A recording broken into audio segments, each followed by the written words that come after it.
Control should never be the alpha and omega of your life.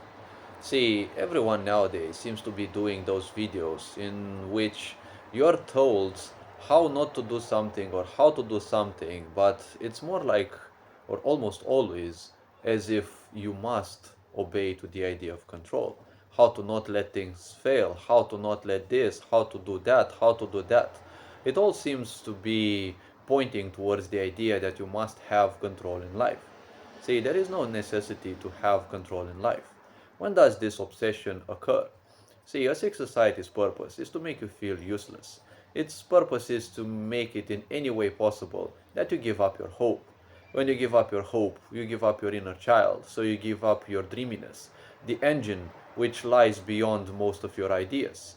Then you just become a robot, stuck in the idea, I must, I must, I must. When you look at your parents, the older generations, and even a lot of people nowadays, how do they function? Aren't they just like little robots going to work and back, doing the same exact thing? Probably still expecting some things to change, but it always must be someone else to change those. See, the problem with control is people don't understand that control in your life is futile. Yes, you can do certain things because you have awareness and you have the possibility to choose whether you'll do those or not. Or in the end, any action that you do is almost always fully your choice.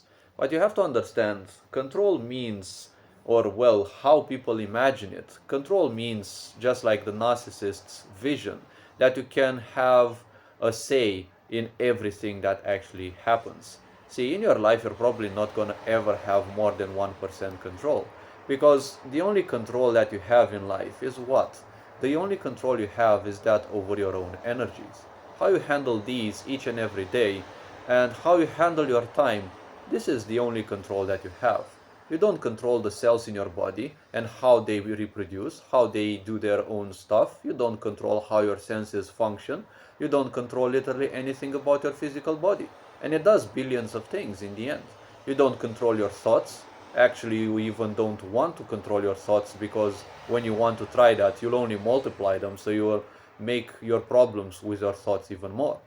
If your mind is overwhelmed by your thoughts, the last thing you want to do is to control your thoughts, because then you'll be giving them more energy and then you'll be making them even stronger. You'll make the cycles even faster, so they will repeat even faster.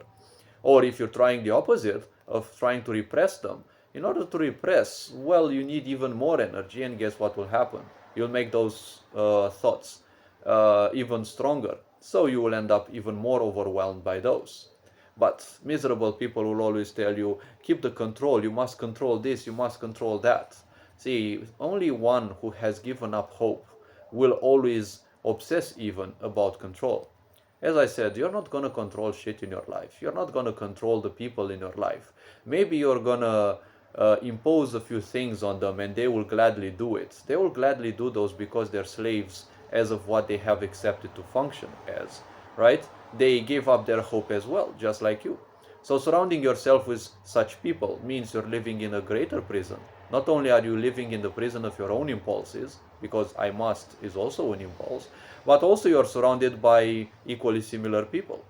When people give up their hope, they either become slaves of their I must, and they try to become lonely. They will not try, they will actually seek to become lonely and refuse almost any kind of help, or they will seek to surround themselves with weaker people so that they have a certain sense of control. When you give up hope, that's the only situation in life when you will crave control more than you will be craving your life. Because that's the problem of any obsession. An obsession means you're focusing so much on that that you're forgetting you have time, you're mortal, or that, well, you simply cannot always fulfill that obsession. Yes, because what is an obsession? An obsession, technically, it is nothing else but a desperate seeking for control, one way or another. Yes, because when you are obsessed with something, you are thinking that your life is out of control if that thing is missing from your life. The same principle is aggressive marketing.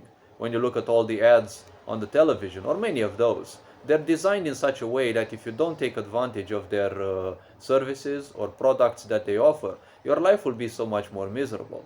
well, your life is most likely miserable because we live in a sick society. And in a sick society, misery is not ever gonna be far away from you.